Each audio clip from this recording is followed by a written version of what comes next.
We've done it. We've made it to volume 6 in our Song of Philanthropists and Pedophiles series, making us officially more successful and more prolific than George R. Martin. So, yeah, we've done it, everybody. And this episode, do we have a special episode? We talk toilets from a 2019 episode called Enter the Poonopticon. And then we return all the way back to our very first Thanksgiving pageant extravaganza, and we talk about public health and the Bill and Melinda Gates Foundation. This one you're not going to want to miss. Check it out.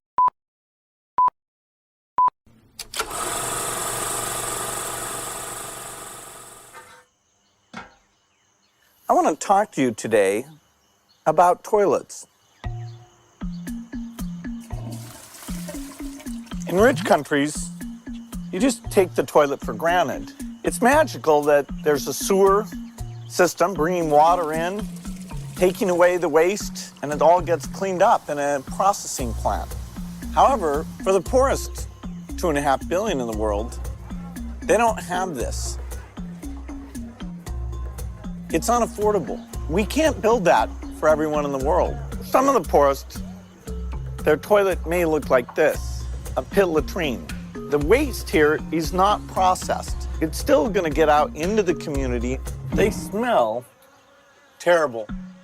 But everybody should have great sanitation.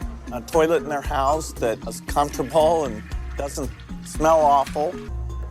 It's unaffordable. We can't build that for everyone in the world. Not only is a toilet make your life comfortable, getting rid of that waste is key to human health.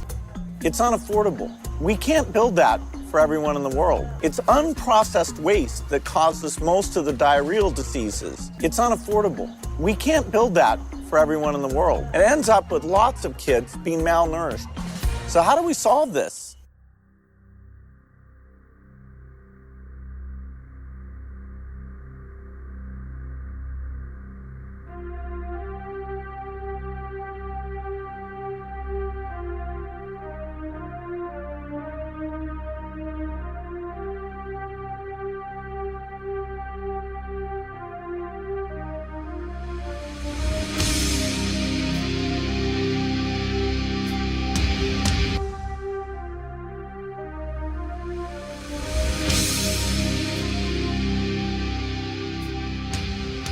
Basically, prior to 2006 in India, I believe it was Merck or GlaxoSmithKline. I think it's Merck.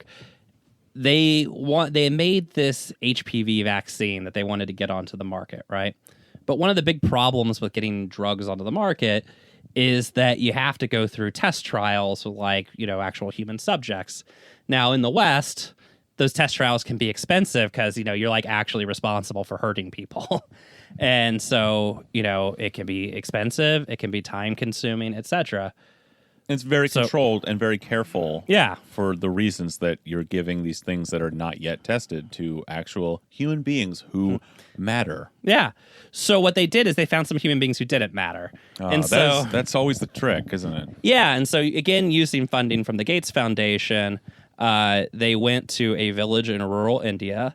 They rounded up a bunch of teenage girls, and they just started sticking them with something. Who fucking knows what, right? To do some test trials. What they were sticking with was a version of a drug that was at a stage of not having yet been tested. Yeah. And they made a choice, right, to either go through the more rigorous, slower steps you would have to do, say, in this country. And instead they're like, well, we can get all the data on... We can get a huge amount of data from going to India and basically forcibly inoculating people. And then if it turns out to be a bust, if, say, we end up killing a bunch of people and this version of the drug has horrible side effects, then, yeah, we will have spent a little money doing that, but not much, so we can avoid doing that with the doing the expensive version of the test that we're going to have to do eventually on the good version, but we don't have to do it 7 times, because if they'd done this in the United States on a kind of crappy version that say, I don't know, killed people, they would have, that'd be a big loss for them.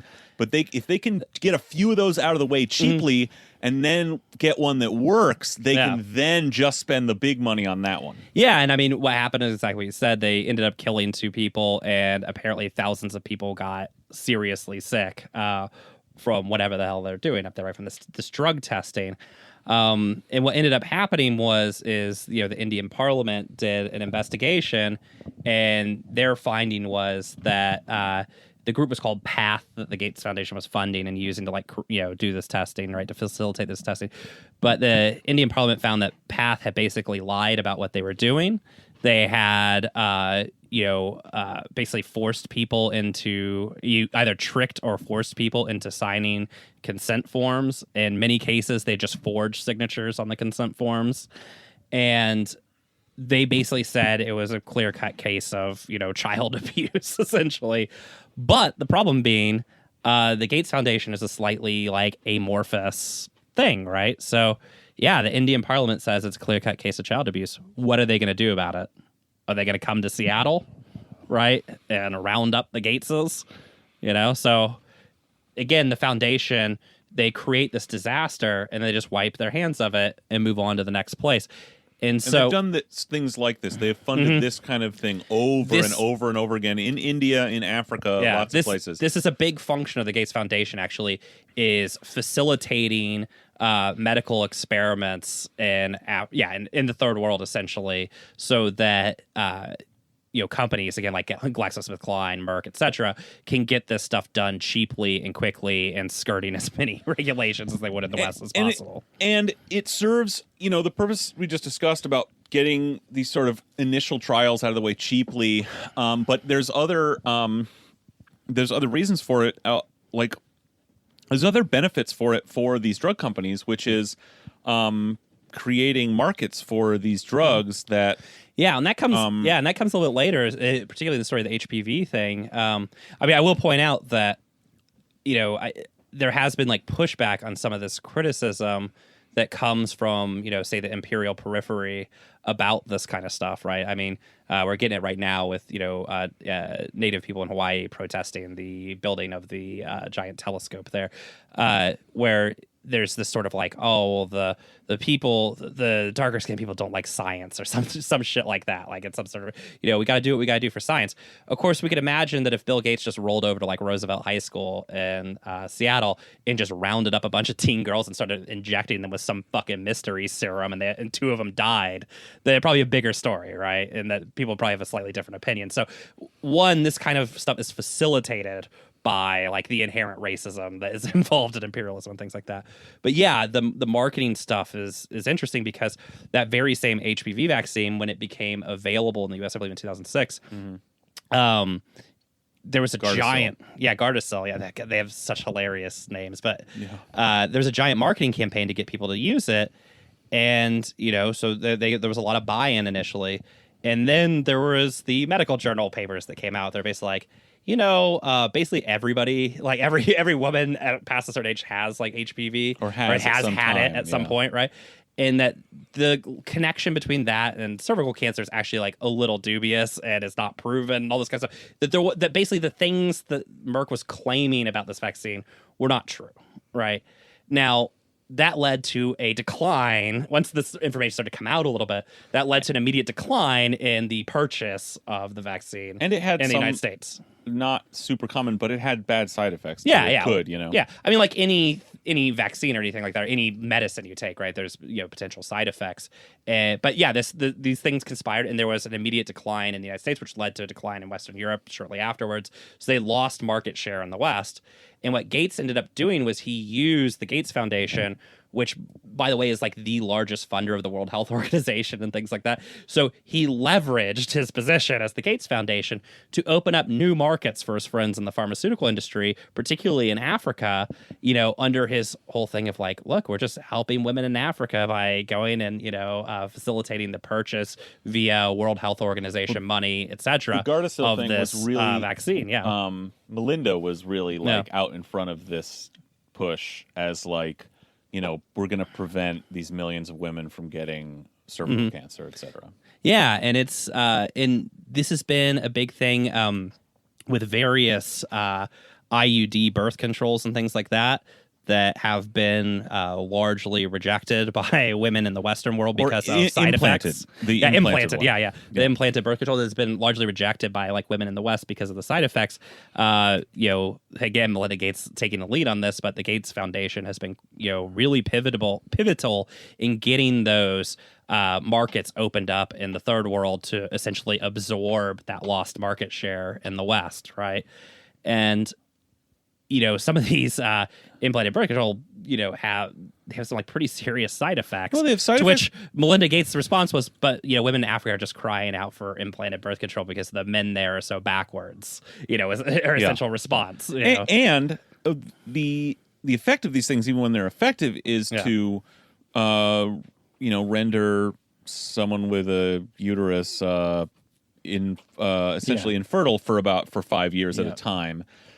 Which for some people that may be a choice somebody, say, in the West might want to make, but what they've done in the third world, in the global South, the Gates Foundation, is push this stuff as like the best possible birth control and try to get these 5 at a time year sterilizations as like a first line birth control, which essentially takes sort of the control over their own sort of reproductive health away from these women, and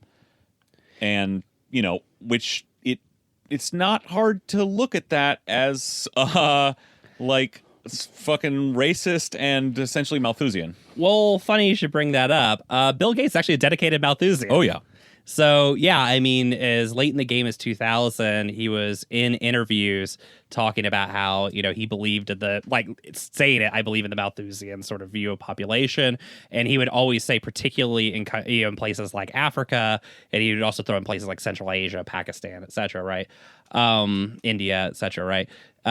He has since, because Bill Gates' PR team is actually quite good, he has since kind of like rolled that back and he doesn't say it out loud anymore. He still slips, but it comes out. Yeah, it comes out here and there. And in 2009, he actually ended up holding a secret meeting in the midst of the 2008 financial crisis.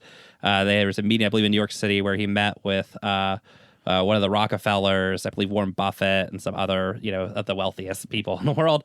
And they had a meeting about their foundations, what the most important issues in the face of this international economic collapse, what are the most important issues in the world today, and how should they tackle them. And, some people who had let slip to the British press what exactly was going on in this meeting basically said that at Gates's sort of pushing, but with all their enthusiastic agreement, they decided that overpopulation was the real problem. Yeah. That the problem for environmentalism, the problem with the environment, the problem with all these things, was actually an overpopulation issue, particularly in the third world. Now, the irony, of course, being that the carbon footprint of probably the bottom billion people on this planet is smaller than Bill Gates' personal carbon footprint. Yeah. But you can. Well, but that's through like looking at it through a lens of climate change, right? Yeah. But this impulse, this takes us back to like what class is, right? That these people can have, because their mind has been poisoned by their absurd wealth, they can have these very dumb fucking ideas that they nonetheless believe are really serious and rational that just happen to flatter their own sort of prerogatives, okay? So let's go back and just talk about, Malthus himself, the guy himself, early 19th century, sort of early industrial revolution. This guy's idea is that him and wealthy, Europeans like him are looking around at the poor people around them and going, gosh, they're People are, coming to the cities. They're living like rats. They're starving. They're dirty. I don't like to look at them. Can't think of any. What could be I guess there's just too many of them. It must be that there's too many of them. Not that I'm too rich and that the system that makes me rich is oppressing them. No. Then they're also looking to the empire, to the colonialized world, and they're looking at these cultures and societies that have been fucking ripped apart, turned upside down, reduced to poverty and servitude by colonialism. And they're going like, gosh, they're living like fucking rats. They're poor. They're diseased. They're immiserated. Oh, God, what could be the problem here? I guess there's just too fucking many of them. Yeah. This was obviously just a very convenient lie then. Especially absurd considering how few fucking people were alive in the lifetime of Thomas Malthus? Yeah, Thomas Malthus, yeah. But a very popular. I mean, a Well, very it's never like been out it's of fucking print stuck. since the days It's of Malthus, fucking yeah. stuck forever. Yeah. With rich people. Yeah. And now there is a new life to it now, because in the age of climate change, there is a new version of the argument that has at least a twinge of credibility. If you start to go down this road and have this conversation, it can start to sound like maybe has at least a little credibility compared to the fucking 19th century. Because we're living in a time when one way to phrase it would be that humanity has taken fucking fossil fuel out of the ground, burned carbon, sent carbon and other greenhouse gases into the atmosphere, and thus we have caused this impending climate catastrophe. This is the sort of simplified view summed up in describing our current age as the Anthropocene, right? As if we're living in this time that should best be described by the fact that for the first time over the last 150 years, human beings are having a direct effect on the climate. But of course, this totally ignores any actual economic analysis. Like you said, actually, there's this enormous amount of people. Most of the people in the fucking world account for virtually none of the energy use, virtually none of the carbon. And we in the industrialized West, the global North, we are actually putting most of the carbon in the atmosphere, and then even compared to us, we're nothing compared to, again, these fucking billionaires who are jet setting around the world and have these massive homes on every fucking continent and fucking massive yachts and just everything else. But that still is the wrong way to look at it, because it's not about anyone's individual consumption. It's about it's fucking capital. Yeah. I mean, it's the processes of production. It's the logic of capital itself, like the logic of extraction under capitalism. I mean, even simple things too, like the logic of everything is to be purchased, right? Which involves individual packaging and stuff. I mean, literally, there is nothing you can do as an individual to. I think Naomi Klein's going to put this fairly forcefully. Literally, nothing an individual do will stop climate change. There's no practice, which should tell you, and that as an nothing American, you did as an individual caused it. Yeah, and as an American, it's like your carbon footprint is fucking enormous compared to somebody from India, somebody from China, right? The country of China, even this is debatable, but nationally surpassed America's, carbon footprint. And as a nation, right? 4 years ago, China has 4 times the population of the United States. I mean, ours is still they're going through a major industrial revolution. We're deindustrializing and we're so wildly polluting more than they do. Yeah. So, I mean, it shows the insanity, but not necessarily even the insanity, but I think the actual logic behind what Bill Gates is talking about, which is that, the world has too many people, mainly those darker ones over there. Yeah. And this has sort of always been the logic. I mean, famously during the Irish potato famine, right? There's actually an amazing book by a guy named Tim Pat Coogan called The Famine Myth that's actually really good on this. But the famine itself was the product of an enclosure movement that the English had forced on Ireland. It was the product of a monoculture that they had forced on Ireland. And it was the product of the complete destruction of systems of community in favor of the free market in Ireland, right? When the famine started, the English said, well, of course the market will respond because the free market, it is the best way to distribute goods or whatever. The market will respond.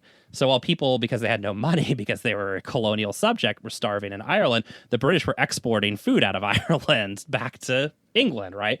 And they said, well, if the Irish wanted food, then the market should have saved them. Well, it turns out the Irish were poor. Well, yeah. And when it didn't save them, all of a sudden it became, well, that's the market saying there's too many people in Ireland, and we have to come back and reach a stability, right? A holding stability for the country. And so the British sat there and literally watched, a third of the population of this island die.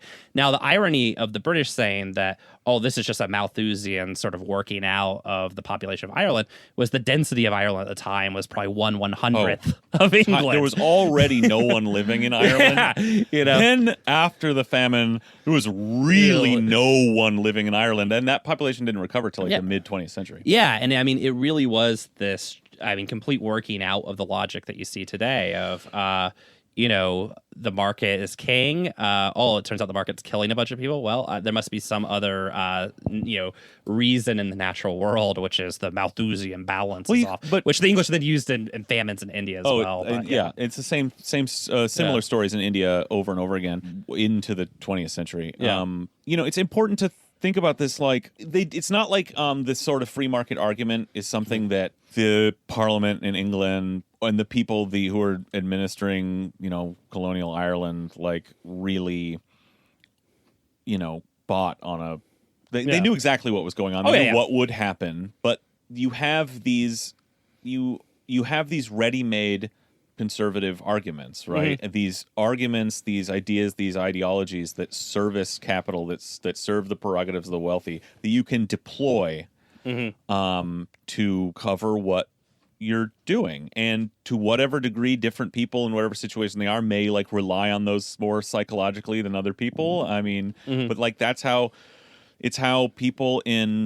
the sort of the empire could sit there and with a stern face say, yeah, blah, blah, blah, the free market, whatever, and watch people die in Ireland, even though they knew exactly what was happening and what would happen. And it's the way that, Bill Gates can do the same kind of shit. Well, when English colonists first got to the United States, or what would become the United States, there'd already been a mass native die-off caused by, viruses that Europeans had brought to the New World. And so when they first arrived in the U.S., like the first colonists would tell these stories of finding these just farms, like huge farm, like cultivated farmland and stuff like that. And they said, well, God has brought us this great gift, right? And then when they would meet native populations further inland, they started to notice that, wow, every native population they meet like dies immediately afterwards.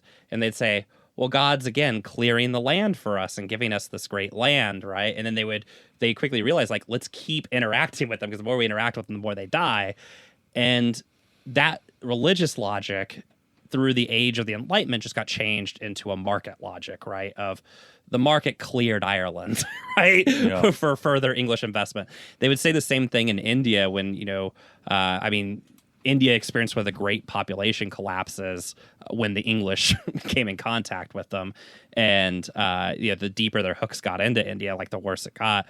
And they would just successive massive famines over and over for decades. Yeah, again, there's a book by a guy for named 100 fucking years. Yeah, there's a book by a guy named Mike Davis called Late Victorian Holocaust. If you ever want to read about this, that's extremely depressing, but it's very interesting on this. But again, the market logic took over the religious logic of, well, if they were meant to survive, the market would have saved them. So therefore, we must be reaching some sort of poverty equilibrium. And if just enough Irish die or just enough Indians die, they won't be impoverished anymore like we see. They'll be wealthy like us, right? They would say shit like that. Well, and think about what that logic implies. It says that there's this finite amount of wealth, or where wealth is going. No, if people are poor, that means they need more money. it's not going to fucking come from me. Yeah. So the person next to them better die so they can have theirs. Yeah. Yeah. And that is the sort of heart of the Malthusian logic. And I think that is when Bill Gates talks about being a Malthusian, I mean, that's what he's talking about, is he's saying the condition of people in Africa is surely not going to get better because I'm going to take less. So therefore, there needs to be less of them, right? And that's the sort of logic.